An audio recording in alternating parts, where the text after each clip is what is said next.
what happens to us when we're thinking is, because I think this is because we live in linear time. So our experience of life is where we are now, okay?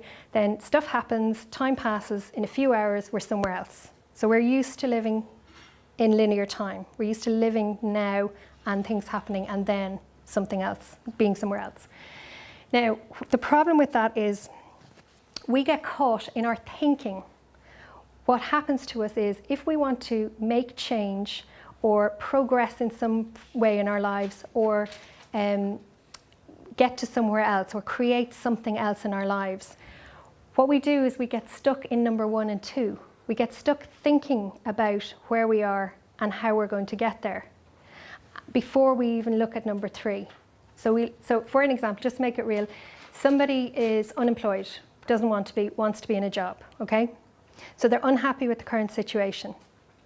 What they do is they have a vague look forward and they go, okay, I want to be in a job, right? Rather than spending the time and figuring out what job, where, and getting the vision really clear, we immediately go to number 1 and we go, the reason I need a job is because I have no money and I have to pay a mortgage and I have all these bills and I have nothing to do all day and I'm staying at home and I'm not getting my career skills are fading.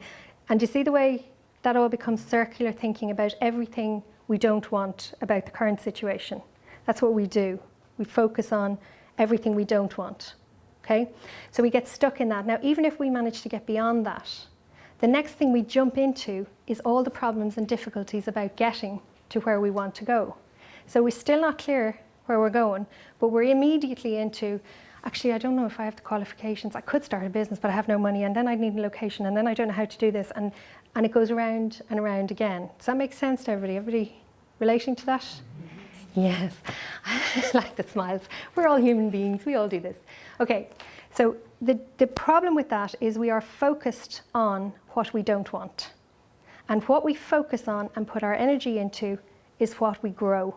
So we get more of what we don't want, and we get stuck where we are.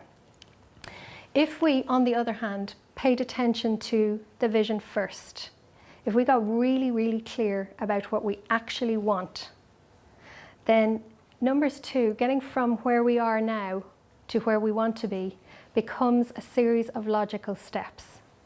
It clears the confusion. So if you're not really clear on where you're going, then how you get there can become an insurmountable number of different potential problems. But if you know exactly where you're going, then it becomes a series of logical steps.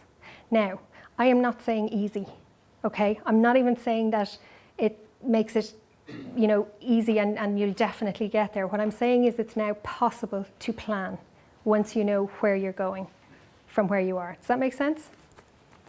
That puts all the focus of our energy and our work where we want to be. It puts all of our focus onto what we want and takes it away from what we don't want. So we're no longer draining our energy, worrying about where we are. We're actually working on the solution. It seems like common sense, but it's amazing the way we don't do it.